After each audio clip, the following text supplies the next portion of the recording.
ऋचा, एक बात और आपके बारे में कि आइडियोलॉजी के एक स्पेक्ट्रम पर आप हैं। जब लोग बनाते हैं ना ये सब, 2 स्पेक्ट्रम है या 3 भी हो सकता है, कुछ लोग बनाएं।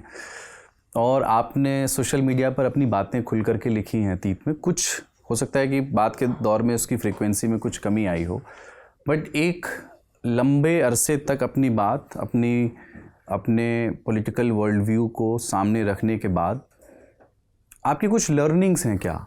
Specially how to operate on social media, Twitter, किन चीज़ों को लेकर के लोग ले उड़ते हैं, यार इस पे मत करो, ये तो लोग पता नहीं क्या ही समझेंगे।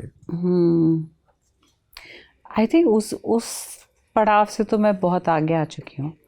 बट अब मेरी सोच ये है कि मैं देख रही हूँ कि कम्युनिकेशन का ज़रिया क्या होता है, और वो आपको एल्गोरिदम कितना हर इंसान तक पहुँचा पाएगा और कितना अपने इको चेम्बर में रखेगा। अगर वो एक ऐसी चीज़ है जो मुझे लगता है जो अपने आप में एक बबल या मुगालता है और जो बहुत सारी चीज़ों से डिस्कनेक्टेड है, तो मैं फिर अपने लिए उसका फ़ायदा इवैल्यूएट करती हूँ।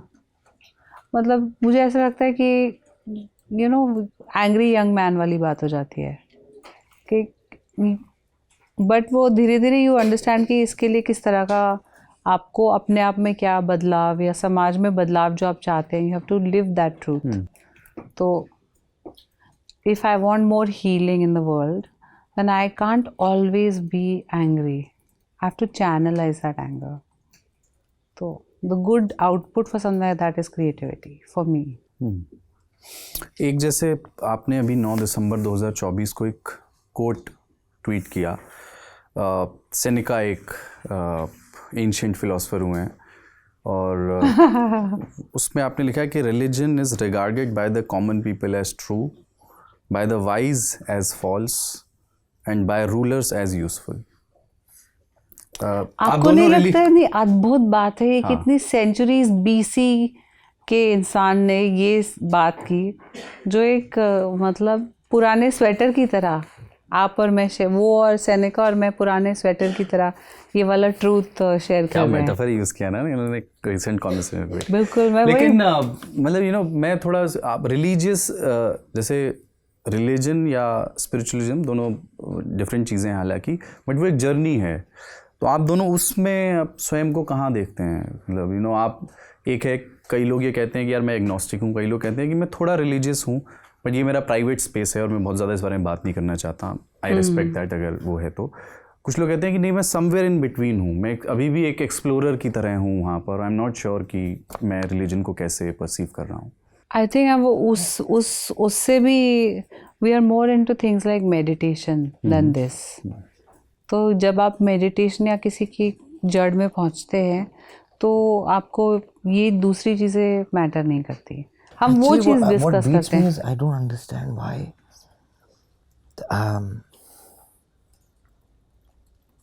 Why it would matter. We are all, मतलब इसमें भी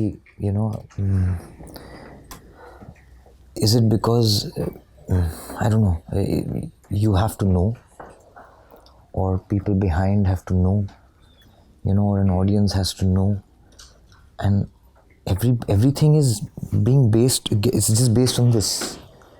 Somebody somewhere has to know. I have a problem with that. I think it's a very personal thing. I think it's absolutely personal. And so many things are. Like I would hate to talk about it. नहीं ठीक है, मतलब understood, I respect that. लेकिन जब हम ये सवाल पूछते हैं बहुत सारे एक्टर्स से या जो इंटेलेक्चुअल से, तो उसका मानी ये होता है कि ये हर किसी का एक सफ़र है अपने जीवन में ना। वो भी इस समय डिस्कवरी कर रहा है, तो वो जो नॉलेज शेयरिंग है सोसाइटी में, वो एक दूसरे के एक्सपीरियंसेस से ही होती है। ठीक है, मेरी एक अपनी जर्नी है और मैं क्लियरली ये कह सकता हूँ कि नहीं, I don't want to talk about it. ठीक है, ये एक जर्नी है, लेकिन मैं सिर्फ ये बता रहा हूँ कि ये सवाल इसलिए जस्टिफाइड है बतौर जर्नलिस्ट जब मैं आपसे बात कर रहा हूँ, क्योंकि आपकी जो डिस्कवरी है उससे हम या हमारे दर्शक रिलेट कर रहे हैं या नहीं, बस इतनी सी बात है। बाकी इसमें कोई कंट्रोवर्सी क्रिएट करने की कोशिश नहीं है। मतलब एकदम आश्वस्त रहिए इसके प्रति आप। नहीं वो बात नहीं है। I mean, it's just boring in my head now. इतनी चर्चा हो चुकी है इस पे कि हम अभी इसी में जूझ रहे हैं, which is sad, and it's nice that we still look up and want to know how the other side functions, because it's inspiring.